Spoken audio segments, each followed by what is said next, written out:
sisi lain. Nah, sisi lain, Anda tahu nggak dampak dari ini? Kami nggak gelisah, kami senang, kami happy, karena kami akan lihat bener nggak nih Jokowi ijazahnya asli atau palsu. Nggak ada yang gelisah, betul? Nah, ini fakta sosiologis namanya. Ini saya kan dia merasa pakar tadi. Anda bilang pakar, ahli. Nah, pakar apa yang Anda bisa menerangkan fenomena sosiologi ini? Yang tidak gelisah ini tadi ya? Tidak gelisah apa? Anda belajar nggak sampai situ? Juga secara sengaja dan tanpa hak telah menyampaikan pernyataan yang mengandung rasa benci, fitnah, penghinaan, penghasutan, adu domba, ya, yang masyarakat yang menggerakkan individu dan atau kelompok untuk membenci dan memusuhi Joko Widodo. Padahal kita nggak ada yang benci. Kita nggak ada. Kita justru sayang sama Jokowi ini. Ini kesempatan forum yang mulia untuk Jokowi buktikan dirinya ijazahnya asli. Yang kita bicarakan adalah Jokowi ijazahnya diduga palsu, hasil penelitian. Tapi sampai hari ini sudah 18 saksi.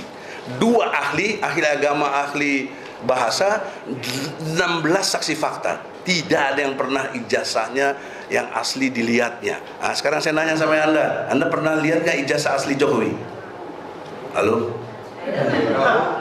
Hah? Ijazahnya? Ijazah asli Jokowi pernah?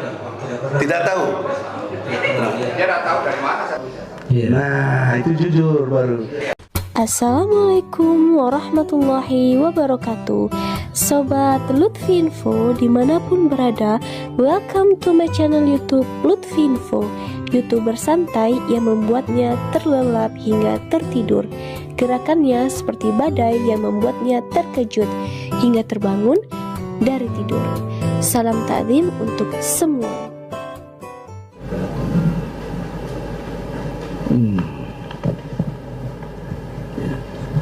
Terima kasih yang mulia. Saudara saksi ahli ini. Saksi ahli, benarnya nggak ada keterangan ahli. Keterangan ahli, boleh tahu lulusannya mana? Tadi saya dengar Trisakti ngajar, tapi lulusnya dari mana? Ya? Sudah saya bacakan Iya, tadi. Katakanlah terlewat tidak mendengar. Mau dijawab aja dijawab. Alumni mana dulu tadi? S1, S2, S3-nya double dia, dua kuliah di sosiologi juga di hukum ya, kalau nggak salah tadi ya. Iya, maksudnya kampusnya yang mana? Yang pertama di antropologi budaya Universitas Gadjah Mada, S1-nya, S2-nya Magister Sosiologi, Magister Sosial Ilmu Fisip UI. Yang ketiga Doktor Kajian Kebijakan Publik Fisip UI. Kemudian di hukumnya S1-nya Fakultas Hukum Universitas Satya Agama Jakarta, S2-nya Fakultas Hukum Universitas Trisakti, dan S3-nya Doktor Hukum Trisakti. Terima kasih yang mulia, luar biasa, hebat kampus-kampusnya juga ya. Tapi saya juga punya pengetahuan sedikit lah tentang sosiologi, karena tahun 90 saya masuk program sosiologi di Technische Universität Berlin ya, Jerman. Jadi jago-jago sosiologi kita ngerti lah. Saudara saksi, dalam pendekatan ilmiah ada 2 elemen penting kategori itu disebut ilmiah. Mungkin kita samakan dulu persepsinya, sehingga pembicaraan kita ini betul-betul bersaksi sesuai yang Anda bilang dalam sumpah, sebenar-benarnya, sebaik-baiknya, sesuai pengetahuan. Nah, pertanyaan saya, apa 2 elemen penting dalam kategori kegiatan ilmiah? Saya jawab ya. Kategori ilmiah itu ya, ini karena yang keras sedikit. mulia, karena Bapak ya Bapak ya rekan. Jadi menanyakan. Nah, pengertian ilmiah itu satu ya tentu itu objektif, gitu kan, namanya objektif. Objektif. Tadi kalau filsafatnya tadi udah jelasin. Jadi objektif. Yang kedua itu bisa ada buktikan, bisa dibuktikan. Kalau bahasanya diverifikasi. Nah, jadi untuk menyatakan karena kebenaran kan, intinya kan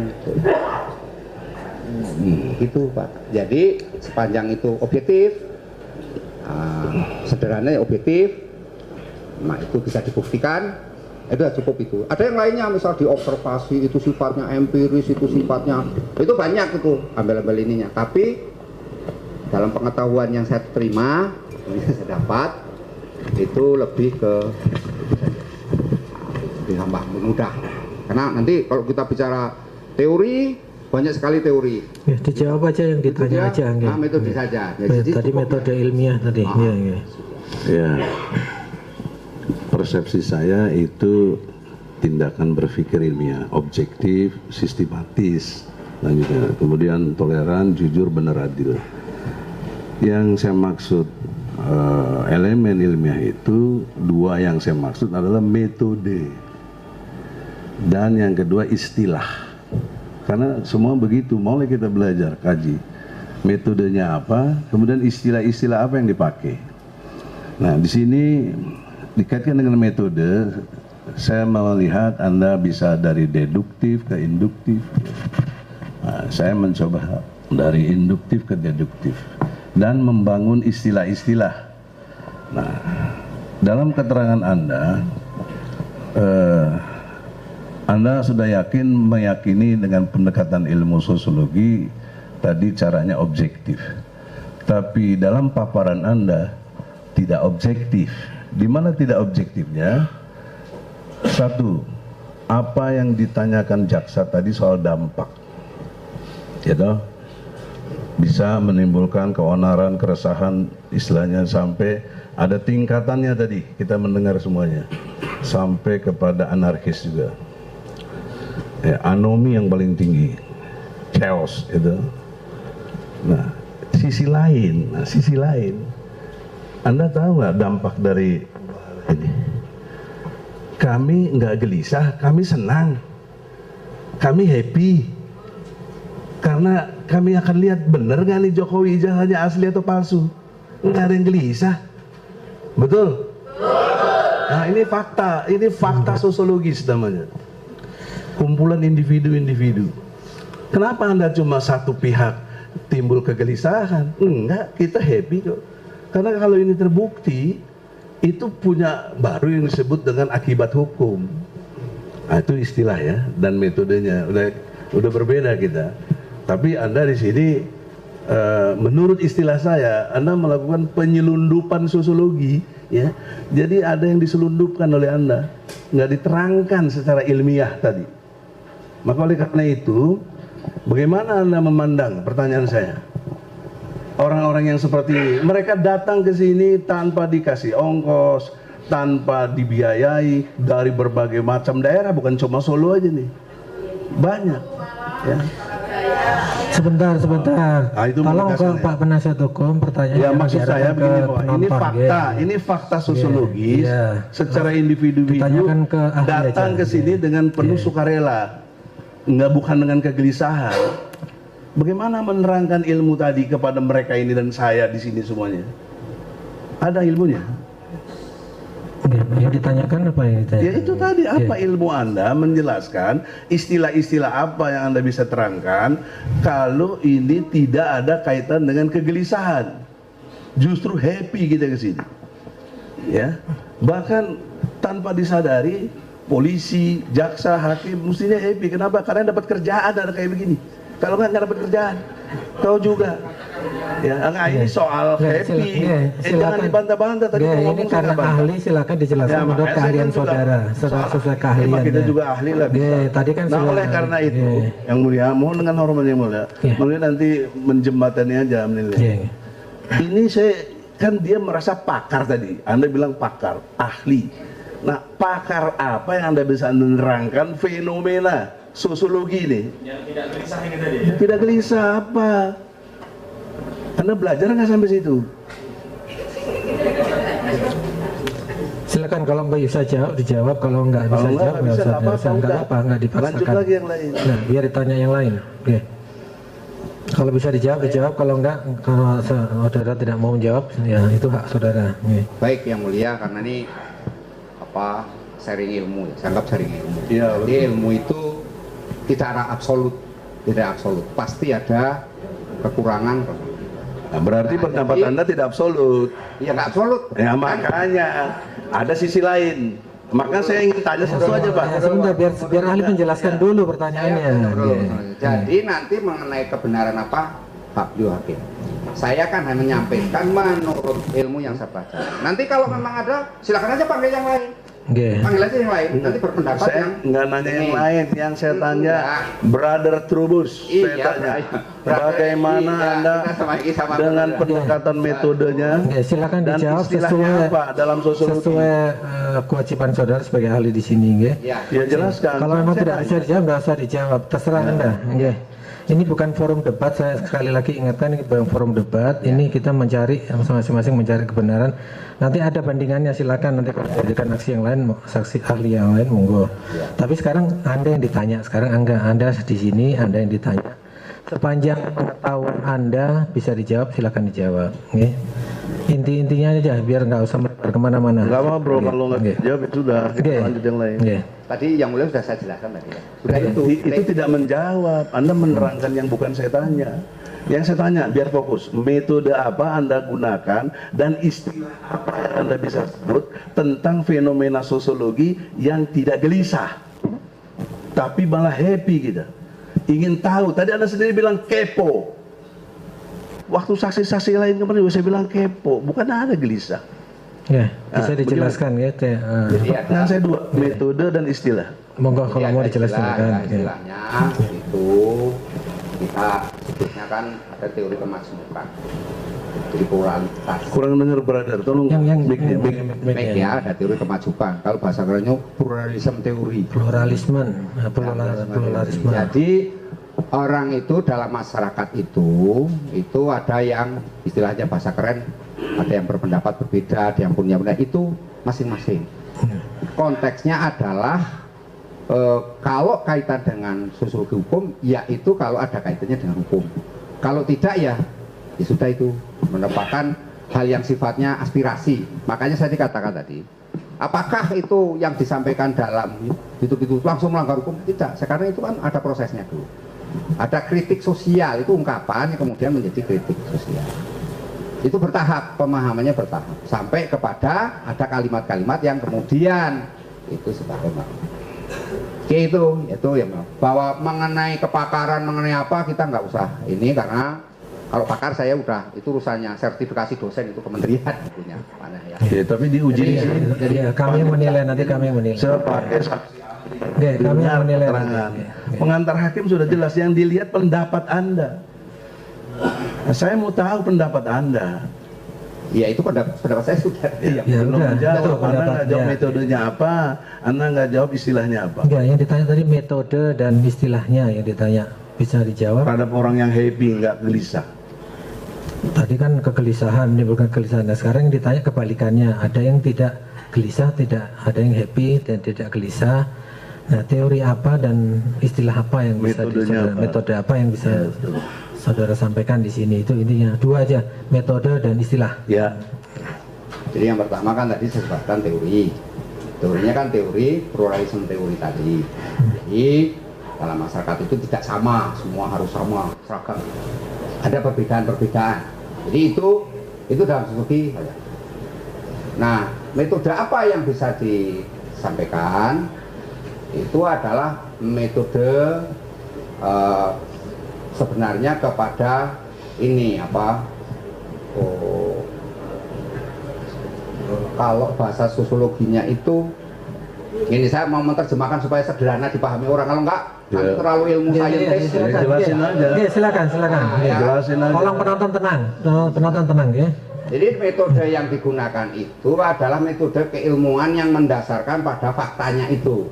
fakta yang diyakini oleh seorang ahli, seorang pakar berdasarkan keilmuan yang dipelajari selama ini. Itu bukan metode. Nah, udahlah, beda, nggak apa-apa lah. Ya jadi saya lanjut. Itu menurut Pak Sasi itu ya. Kalau Silakan berdasarkan dulu. fakta tuh namanya observasi, bukan metode. Gimana sih? Ya itu kan perbedaan Oke, pendapat. istilahnya apa? Istilahnya apa? Istilah belum dijawab, istilah. apa? Istilah tadi kan ada 2 pertanyaan, metode dan istilah yang Tadi kan digunakan. istilahnya kan istilahnya kan majemuk. Kemajemukan. Itu teori pluralisme, nggak ada kaitan dengan ini. Pluralisme itu kemajemukan. Ya kan majemuk. Nah, majemuk itu pertanyaannya, oke, saya ikuti logika Anda.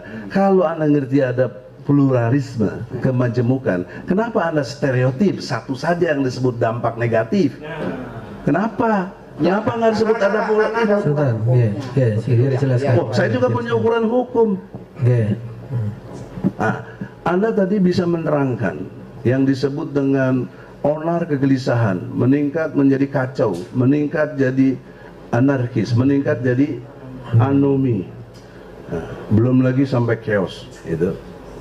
Saya juga bisa menerangkan tingkat kesenangan mereka secara fakta sosiologi, mereka adanya simpati dengan sehingga ikut prihatin menghadiri sidang ini.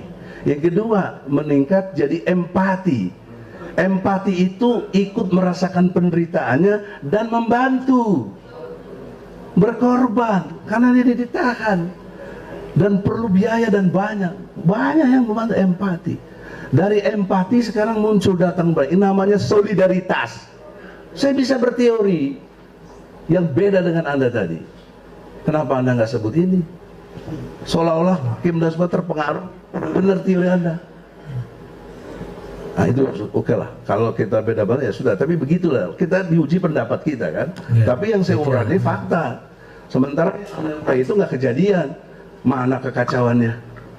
Mana ininya apa sampai anarkisnya? Nggak ada. Kemudian dalam konteks masif tadi, ya. Menurut saya dalam pandangan, namanya kita berpendapat, ya kasus ini. Minum dulu. Ya, kita berpendapat. Ya, iya. Tapi di sini mencari kebenaran material, jangan lupa. Ini persidangan, bukan diskusi kita di TV One atau sekali lagi bukan debat ini ya. Nah, oleh karena itu mencari di dalam konteks yang tadi masif atau tidak dan ditanya juga mens rea, Anda nggak jujur. Di sini Anda ngomong nih, saya bacain yang mulia ya, supaya masuk kategori yang dimaksud di sini. Saat di halaman 186 kesimpulan. Yang poin ini. Poin berapa? Poin 1. Perbuatan Ya, dia langsung membuat satu justifikasi bahwa perbuatan pelaku dalam hal ini Bambang Tri merupakan tindakan melawan hukum, tidak karena secara sengaja telah menyampaikan informasi yang menyesatkan atau berita bohong terkait keaslian atas nama Jokowi, Presiden Republik Indonesia, di muka umum yang ditujukan untuk menimbulkan keonaran di masyarakat. Pelaku telah melakukan tindakan komunikasi menyebarkan berita bohong yang mengakibatkan koran di dunia maya dan di masyarakat sehari-hari. Kegaduhan ini di dunia maya terjadi karena warganet telah menyampaikan dan menyebarkan pendapatnya. Ah, ini kan satu konklusi yang Anda sendiri tadi di sini saya dengar nggak bisa jelaskan mens rea, tapi di sini mens rea di halaman 185-nya dalam konteks legal sosiologi Anda bilang lagi. Mens rea artinya pelaku si Gus Nur sama di sini Gus Nur yang disebut juga secara sengaja dan tanpa hak telah menyampaikan pernyataan yang mengandung rasa benci, fitnah, penghinaan, penghasutan, adu domba, ya, yang masyarakat yang menggerakkan individu dan atau kelompok untuk membenci dan memusuhi Joko Widodo. Padahal kita nggak ada yang benci. Kita nggak ada. Kita justru sayang sama Jokowi ini. Ini kesempatan forum yang mulia untuk Jokowi buktikan dirinya, ijazahnya asli. Whatever dari semua itu yang mulia. Pertanyaan saya dengan saudara saksi. Apa pertanyaannya? Dengan pengantarnya, untuk apa sebenarnya jaksa repot sampai hakim jadi repot mengadili? Pakai tinjauan sosiologi, tinjauan agama, tinjauan ini. Satu saja kelakuan, saya ikutin pendapat hakim. Satu saja. Pertanyaannya, kalau Jokowi bawa ijazah aslinya, selesai nggak kasus ini? Selesai nggak? Yang ditanya saksi ya, bukan penonton ya. Saudara saksi, nggak perlu teori-teori Anda itu tenang begini, pokoknya nggak ada misalnya. Yang dipersoalkan tuh individu namanya Jokowi. Ini bicara sosiologi ya. Yang kita bicarakan adalah Jokowi ijazahnya diduga palsu, hasil penelitian. Tapi sampai hari ini sudah 18 saksi. 2 ahli agama, ahli bahasa, 16 saksi fakta. Tidak ada yang pernah ijazahnya yang asli dilihatnya. Nah, sekarang saya nanya sama Anda pernah lihat nggak ijazah asli Jokowi? Halo? Hah? Ijazahnya. Ijazah asli Jokowi pernah? Tidak tahu. Dia nggak tahu dari mana. Nah, itu jujur baru. Tapi kenapa kejujuran Anda tutupi, bahkan Anda nodahi dengan satu kalimat menuduh dia sudah menimbulkan kebencian, fitnah, bohong, segala macam. Anda sering nggak pernah lihat yang asli. Mohon dipahami, saudara penasihat hukum, di sini ahli berpendapat, bukan menuduh ya, berpendapat. Iya memang berpendapat, masa pendapatnya tidak sesuai dengan pengetahuan yang dia lihat, yang dia dengar, yang dia ketahui. Dia tidak mengetahui, dia tidak pernah lihat ijazah asli. Kenapa berpendapat menyalahkan ini? Bohong dong. Ini jelas. Apa Anda mau cabut nggak keterangan ini? Ini aja saya tanya, ini memang ada keterangan saudara di dalam BAP. Itu keterangan saudara tadi kan katakan saudara berikan diketik oleh ya, bukan pendapat dari penyidik, bukan disodorkan, bukan ya. Saudara jujur di saudara menerangkan, bukan di saudara nyeluk. Saudara menyetujui, bukan. Tadi dari keterangan saudara tadi dibacakan oleh penasihat hukum Bang Egi tadi, perbuatan pelaku Bambang Tri merupakan tindakan melawan hukum pidana. Ini saudara waktu ditanya mengenai secara legal sosiologi, perbuatan pelaku Bambang Tri merupakan perbuatan tindakan melawan hukum sengaja menyampaikan informasi yang menyesatkan atau berita bohong terkait keaslian ijazah. Nah, ini keterangan saudara sendiri atau bukan? Keterangan saya, pendapat saya didasarkan pada keterangan cakup di atasnya. Kan itu ada kepala sekolah menjelaskan. Oh, di atasnya ada pengantarnya. Ya, ada pengantarnya itu. Pendapatnya Pak Kiai juga ada Pak. Oh, saksi-saksi sebelumnya, saksi fakta. Kan saya baca dulu. Ada pendapat saksi fakta disuruh baca dulu. Saksi fakta, saksi ahli agama, terus ada kepala sekolah, semua saudara baca. Terus saudara disuruh menyimpulkan, memberikan pendapat sesuai legal sosiologi. Itulah pendapat saudara. Berarti ini tetap keterangan saudara ya? Nggak dirubah ya? Ya. Pertanyaannya, yang lain. Ya. saudara saksi berpendapat berdasar referensi ya dari yang sebelum-sebelumnya tadi, tapi tidak diuji seperti di pengadilan. Kita sudah uji 16 fakta orang, 2 keterangan ahli, profesor, kiai haji untuk agama, untuk yang bahasa profesor. Mereka nggak ada yang pernah lihat ijazah aslinya Jokowi. Kamu pernah lihat? Enggak kan? Enggak. Lu kenapa berani bilang? Masya Allah, Anda muslim loh, udah sumpah. Ya. Oleh karena itu, Anda sudah mubahalah sepihak. Ada mahakim ada. Jadi oleh karena itu, Anda telah melakukan kebohongan. Nggak pernah lihat asli. Anda bilang ada yang asli, seolah-olah kan demikian. Ini palsu. Bagaimana? Bagaimana Anda menjawab pendapat apa? Silakan, kalau nggak menjawab juga nggak apa-apa. Ah, ini yang mulia. Ini menyangkut pertanyaan soal ijazah palsu. Ijazah palsunya. Kalau ijazah palsu itu kita, karena saya ini kan pendapat akhir, bukan pendapat saksi fakta. Iya. Jadi harus dipahami dulu. Jadi saya punya Ya ahli juga nggak boleh sembarangan, harus sesuai fakta. Ya, iya dong. Biar menerangkan dulu, biar ahli menerangkan dulu. Biar menerangkan dulu. Oke. Ya. Iya. Enggak.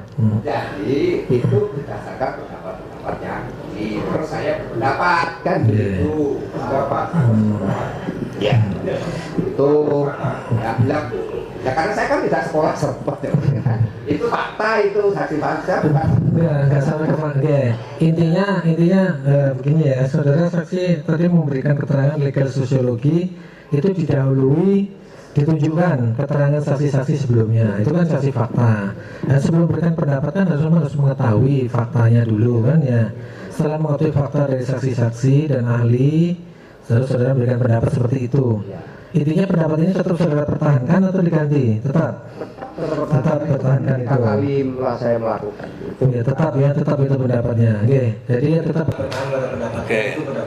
Jika Anda tetap, maka Anda berpendapat di atas satu keterangan yang tidak ada fakta. Kan nggak ada ijazah aslinya. Anda nggak pernah lihat. Nah, bagaimana Anda menerangkan ilmu sosiologi, individu orang seperti Anda ini bicara yang tidak sesuai fakta? Apa nama istilahnya orang ini? Sebentar, Pak Ketua Majelis, mungkin Ilmunya bisa itu tadi ingat ada istilah. izin Oke, silakan. sebentar Oke. saya potong. Udah lah, udah kita tahu lah.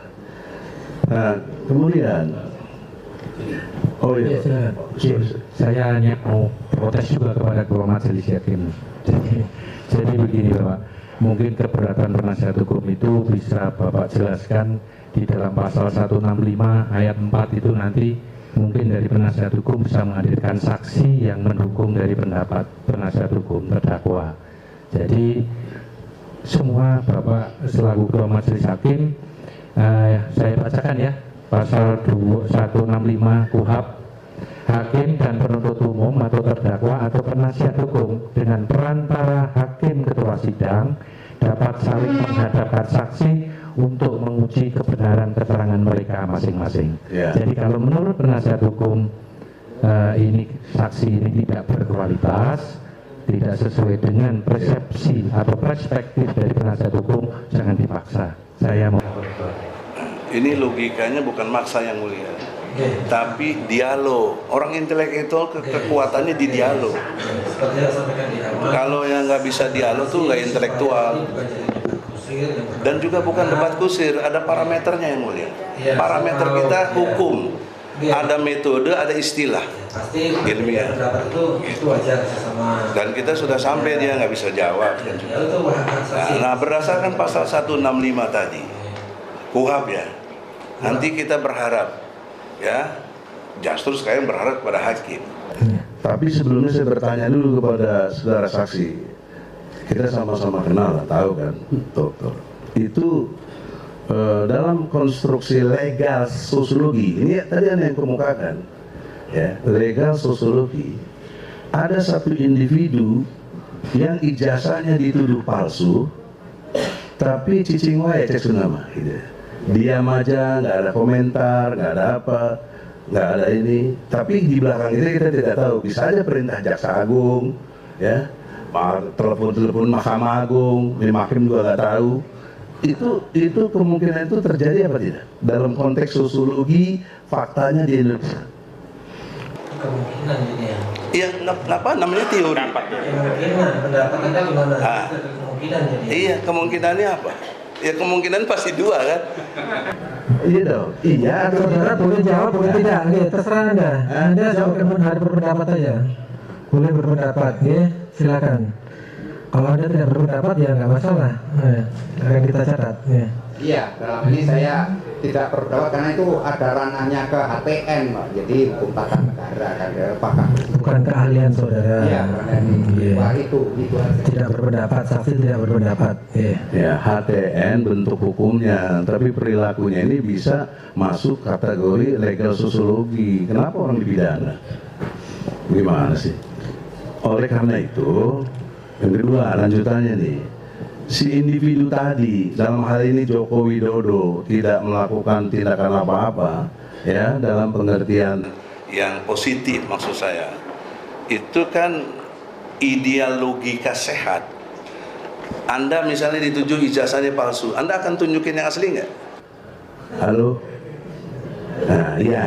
Katakan, iya, alhamdulillah. Top, itu baru Anda jujur. Ya. Nah, kita nuduh Jokowi ijazahnya palsu. Kok dia nggak mau nunjukin yang asli? Bagaimana pendapat sosiologi Anda?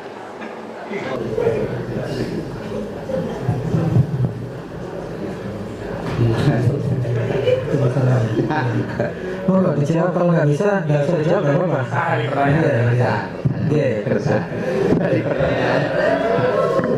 Nih, sekali lagi saya udah kita tahu semua. saksi tidak menjawab, ahli tidak menjawab. Oleh karena itu, atas dasar ini dia nggak bisa jawab. Juga mungkin jaksa juga nggak bisa jawab. Kalau bisa tolong jawab, kan nggak bisa juga. Nah, saya meminta kepada hakim, jangan masuk Jokowi ini masuk obstruction of justice. Nah, menghalang-halangi persidangan ini harusnya selesai. Kalau dia datangkan ijazahnya harusnya selesai. Nggak perlu berada dia melanggar ajas pidana dalam konteks peradilan ini. Sidang yang sederhana, cepat, murah. Ini udah bertahun-tahun yang mulia. Jadi yang mulia, permohonan saya yang mulia untuk saksi ke depan melalui kewenangan tadi ada saksi Nurwindu harus didatangkan karena itu penting dalam perspektif terdakwa, ya. Dan yang kedua, kami minta Jokowi didatangkan. Bawa di sana. Itu baru clear. Penonton tenang. Itu kewenangan hakim. Sebagaimana kita minta penangguhan penahanan, kita kabulkan, ya sudah, dia nggak mau lagi minta. Sekarang saya minta dengan hormat panggil Jokowi minggu depan. Iya,